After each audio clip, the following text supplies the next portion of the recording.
And so on Politicus tonight, we will be speaking with a journalist and academic, Abu Najjaku, on CPC's, I don't know if it's prayer, I don't know if it's wish, I don't know if it's words of commitment to remain in APC amid defection rumors.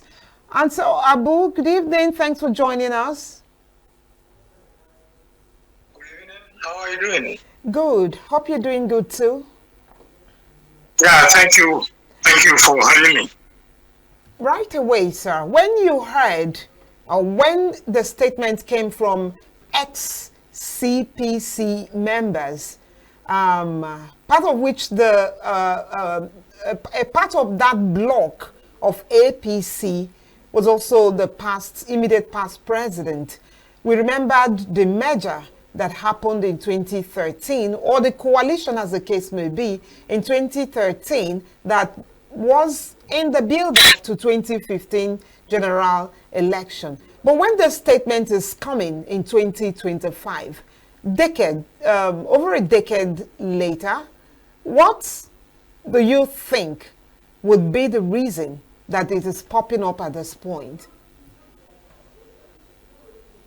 Well, Nigeria is a nation of over 200 million persons. So even the most evil of governments will have some people that will flock with it, will have people that will support it, no matter the evil it perpetrates. Just so you have a broader picture of what is happening. Almost every party in this country, if you like, has factionalized, whether it is a Labour Party, whether it's PDP, whether it's APC itself, The ruling party? There is a splintering of, opposition parties in particular. And that has to do with the current democratic culture that we operate. Are you still on? Yeah, I'm saying that almost every opposition party has factionalized. So there is nothing surprising if a faction of CPC wants to support the current government and another faction of the Congress for Progressive Change wants to opt out and join a coalition. There is nothing surprising about it. Okay. It's normal because of the current democratic culture in this country. But do you think these rumors are real, coming from all over, not just the ruling party, the rest of the parties, to, I'm sure it's no longer regarded as a rumor, given that the former Vice President Atiku Abubakar is actually vocal about it. But the rumors that there are plans for some party members, especially the bigwigs, to cross carpet to other parties. Do you think I know it's right, but is it possible that they are true, they are real? Of course, as I have pointed out, there is the Abure faction of the Labour Party and Nenadi Usman's faction. In PDP also, there is the Atiku faction, there is even the governor's faction, and there is also Wiche's faction. So by the same token, you will see people like Malam Nasir El-Rufai, who recently defected to Social Democratic Party, and according to him, with the understanding of former President Muhammad Buhari. You see the likes of Professor Ali Isa Pantami, the former Minister of Communication, and you see Babachir Lawal, the former Secretary to the Government of the Federation. All of them trying to take their own faction of the Congress for Progressive Change out of the current ruling party. There is also, not to forget, the case of the former Minister of Justice and Attorney General of the Federation, Abubakar Chika Malami, who I have it in good authority, will also leave APC. I don't know to which party, no?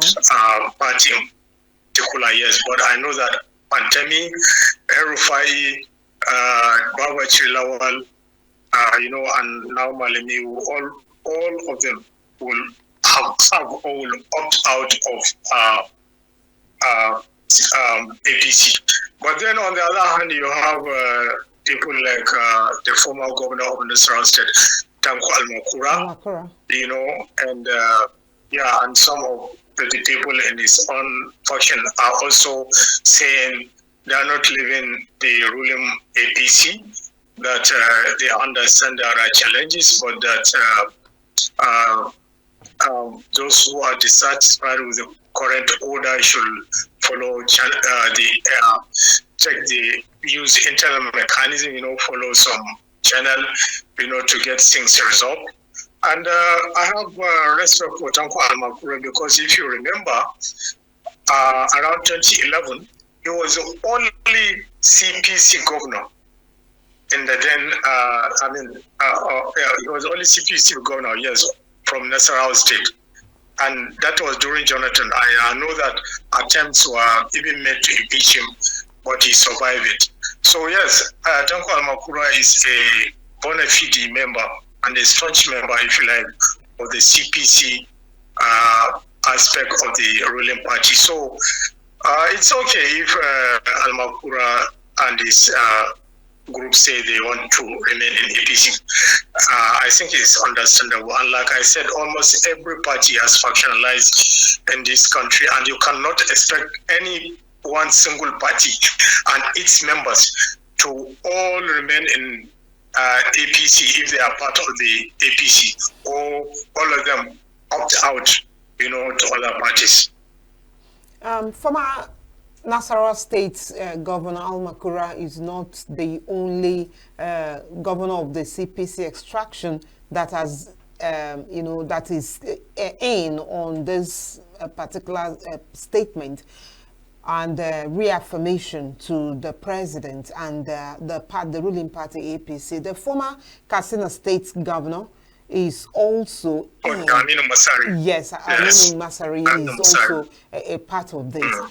Is it possible that some of the happenings around the north, it's making it look like the north is not in support of the re-election of the president in 2027?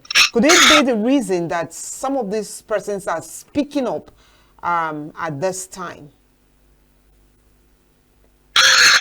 I think this is a very good question.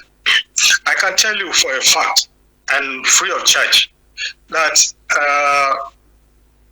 the large majority of common people in the north are not favoring the re-election of Bola Tinubu as the president in 2027. Sometimes I drop my car and enter KK, and being the political animal I am, I sometimes engage them, in discourse on politics. And I can tell you, a lot of them, that I've gotten the opportunity to speak to, they tell me life is very, very hard, and they cannot see themselves re-electing Bola Tinubu as president in 2027. Then I tell them that, look, they will give you money. They will buy you up. They say, no amount will make them vote for him. So what the point you and I are actually agreeing on right now is that in the final analysis, that's in the context of democracy. As far as the re-election or non-re-election of Bola Ahmed Tinubu is concerned in 2027 is concerned, it rests with the masses of this country, not with Tanko Almakura or Aminu Masari's faction, of the CPC, or even the Malam Nasir El-Rufai and Ali Pantani and Bawatiri's faction of the CPC. I think that there is plenty of what I call buyer's remorse, in the North. Looking at, in particular, the economic policies, the harsh economic policies, of this government, taking a liter of petrol from around 190 or 200 or even 300 to about 1,200, 1,100 and 1,000 naira and whatever, and then floating the naira, and this biting inflation and the cost of living crisis. I think these are enough reasons that people are putting forward to say, look, never again, we will not re-elect Bola Ahmed. So I think that whether parties factionalize or whether they coalesce, or irrespective of what the likes of Aminu Masari will say or not, I think that it will be a Herculean task to get the masses of the northern Nigeria to vote for Bola Tinubu in 2027. I was going to ask you if you what the concerns of those stakeholders, CPC, the different CPC stakeholders are, worried about, that is necessitating the likelihood of carpet crossing. But you've already said that it is disaffection in some of the economic policies of the president. But could it be that there is also disaffection, political disaffection, other than concerns of the entire nation? Because this is the concern of the entire nation. Could it be political, perhaps?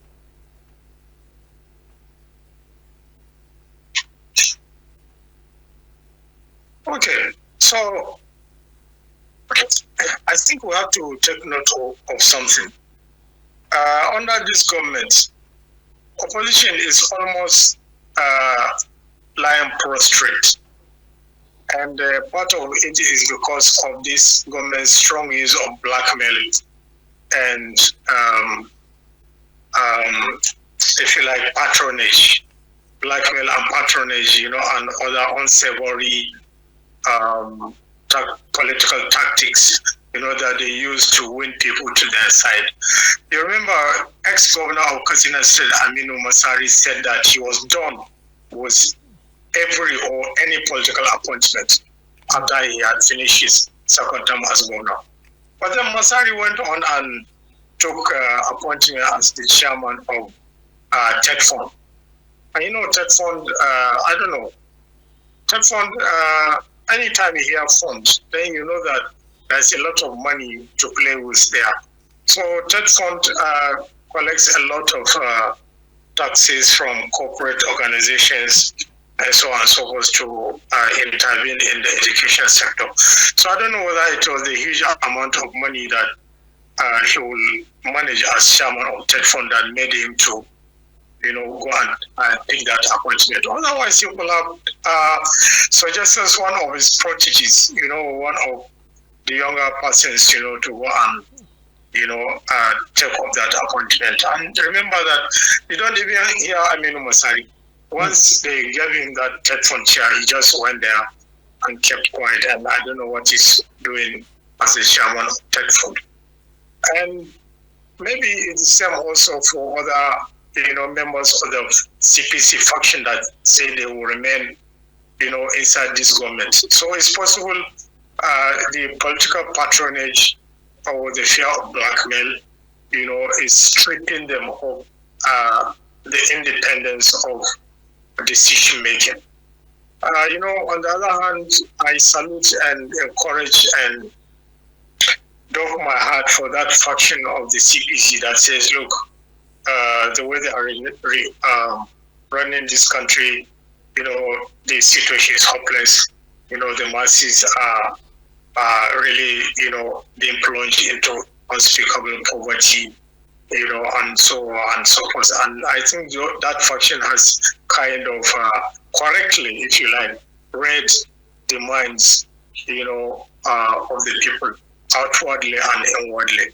And so for the faction, for a summary, I think what I'm saying is that the faction of CPC that wants to remain in government, maybe it's because they've been given appointments, and some other form of patronage. And mind you, President Bola Tinubu is master of political patronage. So, because he's a transactional president, he knows the correct price for some of these politicians running around pretending to do things in the interest of the people of this country. But like I told you, the generality of the people in the North are absolutely fed up with this government. And I just waiting for 2027 to vote it out. Okay, Abu, considering the ongoing discussions about defection, what specifically keeps them committed to APC? I mean, what would actually be your view on the state of unity in APC? Well, I think that in 2025, in April 2025, you can say that the APC is largely united.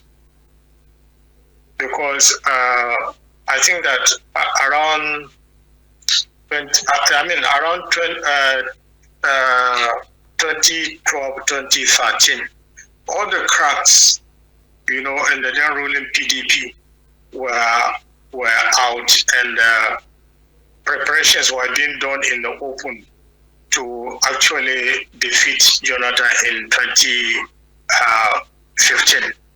But I can tell you, because of the autocracy, because of the autocratic nature of this president, and as I said, because of blackmail, the fear of arrest, and being hauled before the court to answer to one charge or another, and because of the strategic appointments, that some politicians, particularly APC, top guns who are being given, they are hiding, some of them are hiding, their true feeling about these governments. But I think that probably it's too early, for some of the politicians to show their hands or to demonstrate that they are opposed to Bola Tinubu's government. Maybe later in the year or 2026, if the APC will crack, it will crack later in the year or 2026. But now the party is largely intact because of these reasons I have told you. Let's talk about the arrowhead of CPC, the former President Muhammad Buhari. In all of this, what does his body language portray? I'm not. It's cracking. Okay, I was talking about. I didn't hear you well. I was talking about the immediate past President Muhammad Buhari, who is, I dare say, synonymous with CPC those days. Is the arrowhead. What is his body language at this point in time? What is he not saying, but he's showing? What would you say? Where would you say his allegiance is? The former President Muhammad Buhari. The military? No, former President Muhammad Buhari. Hello? Can you pick up something from what I said? Former President Muhammad Buhari, I'm asking what his position in all of this is.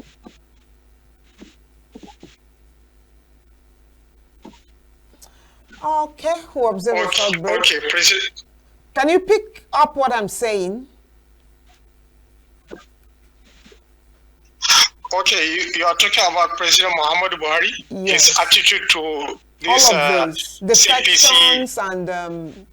and allegiance happening at the same time.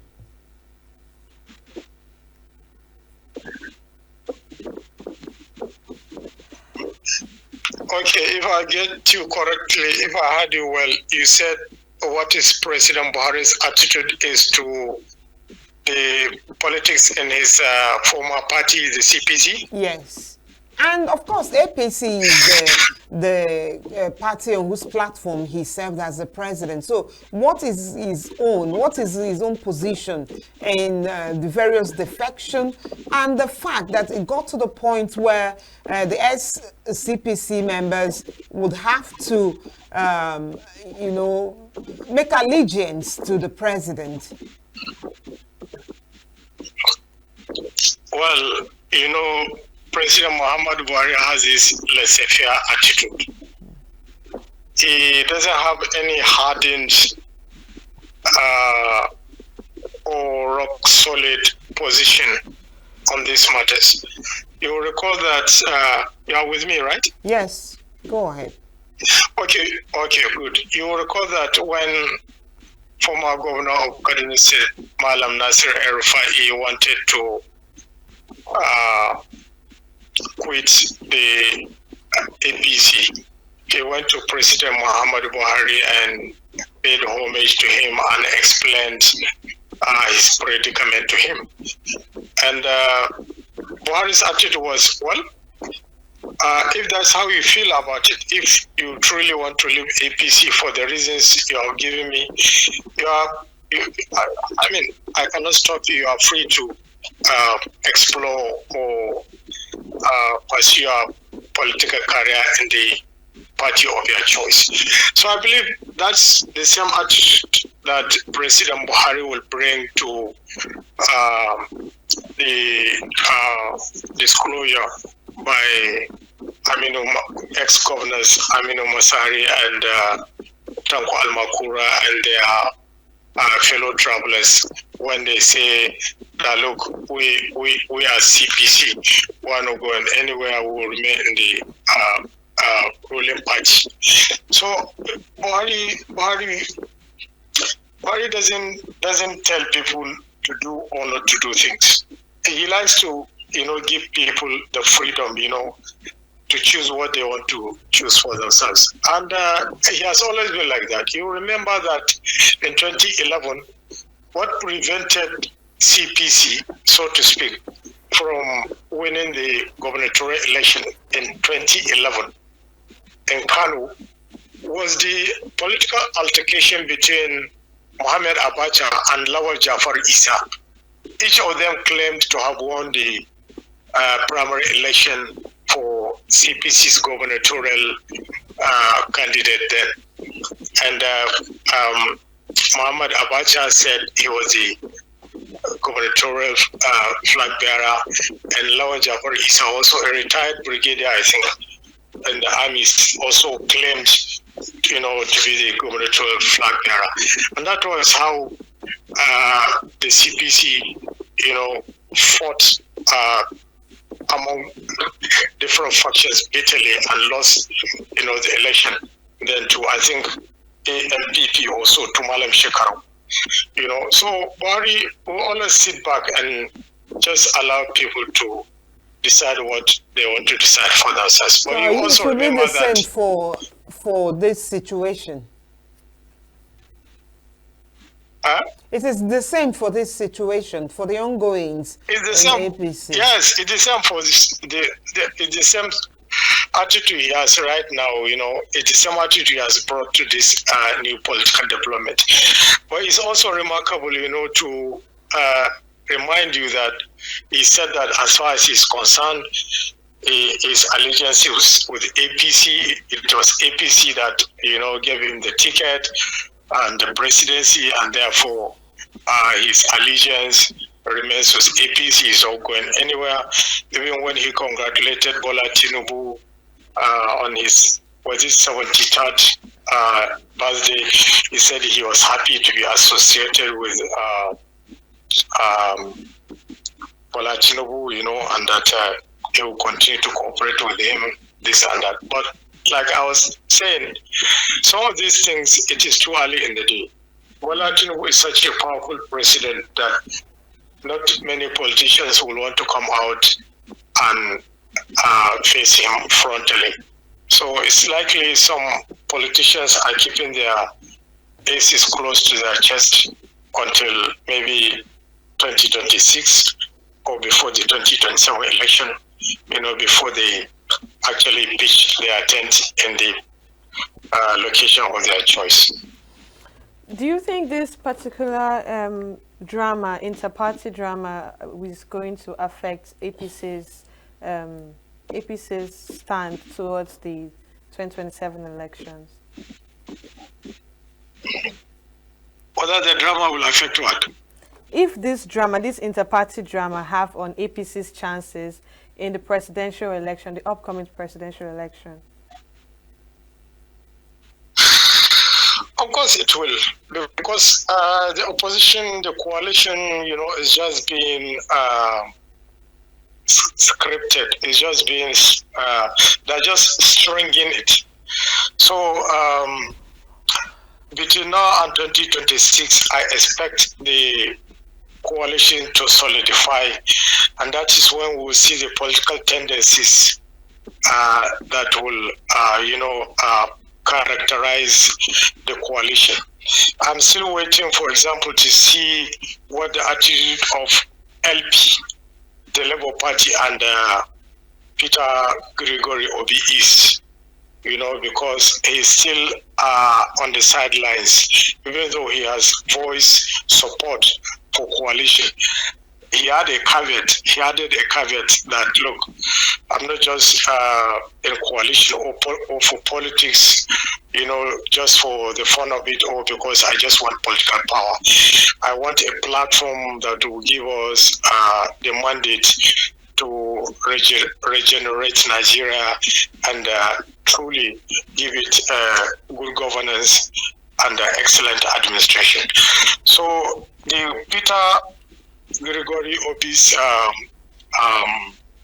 political tendency, political following is very, very important. So as time goes on, we'll have to see who comes into the coalition, which political personalities and which factions of which party. But of course, the current political drama will, one way or the other, affect APC, because don't forget what I told you is that in the end, it is the masses of this country in a democracy, who elect a president or defeat a president.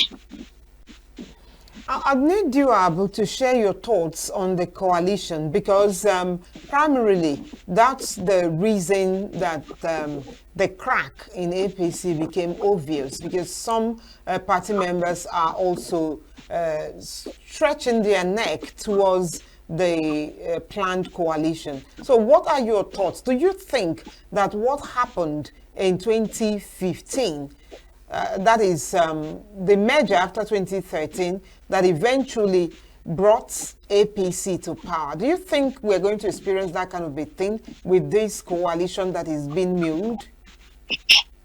No, I don't think it will be in the same fashion. I don't think it will work in the same manner, because for you to truly have a repeat performance of what happened in 2014 or even 2012, 2013, 2014, you need to really crack the ruling party. And like I was saying, the ruling party is largely intact up to now. But another factor is the discordant tunes, if you like, that are being sung, that are being sung by some of the political actors. I think just last week, the Conference of Governors of PDP said they are opposed to any coalition, and there are other bigwigs also who said they are opposed to this coalition. But more importantly, as I said, those who are in the coalition have not met, that top-notch political step, if you like, that decisive. They have not taken that decisive political step. They have not strongly planted their feet in that coalition yet. Because if the governors of the ruling PDP, for example, say they're opposed to coalition, that is tantamount to saying Atiku is on his own, And then, El-Rufai also joined SDP, and other people are joining also SDP. And then you see Labour Party there. So what I'm saying is that unlike 2014, when factions of AMPP and PDP and ABGA, and so on and so forth, came not just to form a coalition, but actually coalesce to register a party. That is the ruling All Progressive Congress. But that one was rather decisive, and you could see the momentum, and you could see it that the President Jonathan and the remainder of his PDP were in trouble. I am saying that kind of fear, that kind of storm, if you like, political storm, has not taken root yet. So if you have the PDP government saying, no, we are not interested in coalition, it's kind of demoralizing, I think, for the leading lights of the coalition. And so you don't know up to now. Are they going to say, okay, this is the person who even failed in our coalition. This is our presidential flag bearer, that it is Atiku or it's Peter Obi or El-Rufai or anybody. There's no such indication. And then there's also no indication that, they have torn some parties apart, that are going to coalesce and form and register a new party. We're still not there. So I think that because of that, you could still just tarry a while before things become much clearer. Let's look at benefits shared across the various blocks that came together to form the APC. We have a block from ANPP. We had a block from a faction of APGA, a faction of PDP called the New PDP or so at the time, to which the former Vice President Atiku Abubakar belonged. We had also ACN, where the current president belonged to, and CPC. Now, it's looking like at some point the CPC bloc was favored with at least they got the first ticket for presidency, and of course they came to power. And thereafter, the ACN became favored, producing this president and producing the then vice president at the time. I want us to look at the sharing of benefits.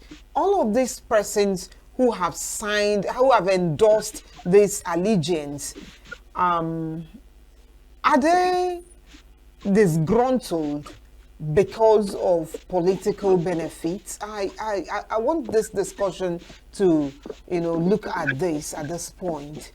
We have Osita Okechukwu,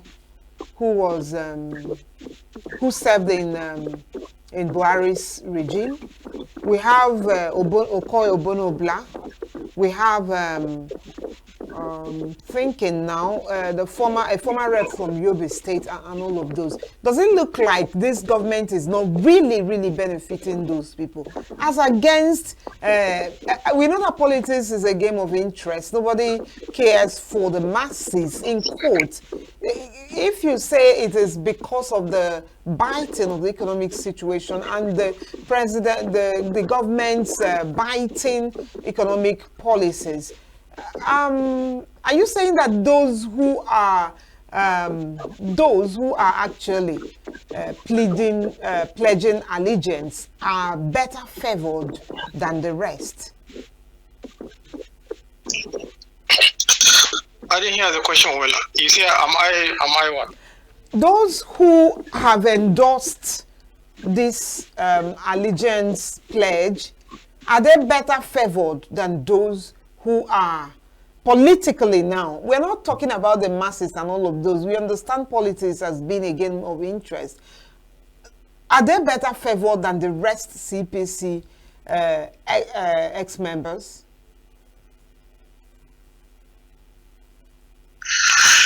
Well, there is question of trust also. People in the North look at President Bola Tinubu's appointments, which they see as highly skewed against them and in favor of people from the Southwest. I was just looking at the some so-called National Committee on Census, Population Census, that was just empaneled not by the Vice President, but by the Chief of Staff to the President, Mila. And I see Minister of Budget and National Planning, Najjaku, as the chairman, and then somebody from, and then the chairman of the National Population Commission and National Population Commission himself, yes, as the secretary of the committee. And then you see about about 4 other members. I think it's a committee of 7, and about 4 or 5, all come from the Southwest. So, and this has been the pattern, since President Tinubu began to make his appointments. So there is mistrust, right now that, for example, President Tinubu doesn't care about people who really voted for him, because I know he got the winning votes from the North, particularly Northwest. And then the Northwest looks at his appointments and they see that their interests are not accommodated. So that mistrust has set in, not only in terms of the political positioning of the different sub-regions. That is not to even talk about Southeast, because even the broader appointments, for example, that Tinubu made, I saw that Southeast had just about, 16 or so. So, but talking about who helped Tinubu to become president, the North and Northwest in particular, played a decisive role. And yet they see themselves being shortchanged, in the number and spread, of appointments that is making, which they see is to their detriment. Then on even the basis of personalities, for example, El-Rufai, for example, and his followers see a real betrayal of trust, because we all watch on national television when Tinubu went and visited Kaduna, how El-Rufai yielded his executive chair to Bola Tinubu, and how Tinubu, when he went to the podium to speak, said he will not leave the podium except El-Rufai went there and pledged not to leave the country but stay behind to help him govern, and how he privately and even publicly, said El-Rufai will lead the new administration's commitment and determination to improve power supply and all of that, and how El-Rufai went about, even consulting, talking to people, inviting ideas, brainstorming, and even sending memos to the new administration then, and how somebody, kind of submitted petition, against El-Rufai during the Senate confirmation hearing and all of that. So there's mistrust, should we then anticipate more defections from APC? Of course, there will be more defections. Okay. Of course, there will be more defections, especially when things, particularly the socio-economic situation, does not improve between now and 2026. All right, Abu. Our time is up, actually. Our time is up. Thank you very much for your contribution tonight.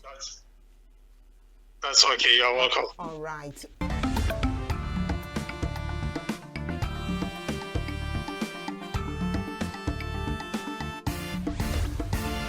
Signature TV, news in your pocket.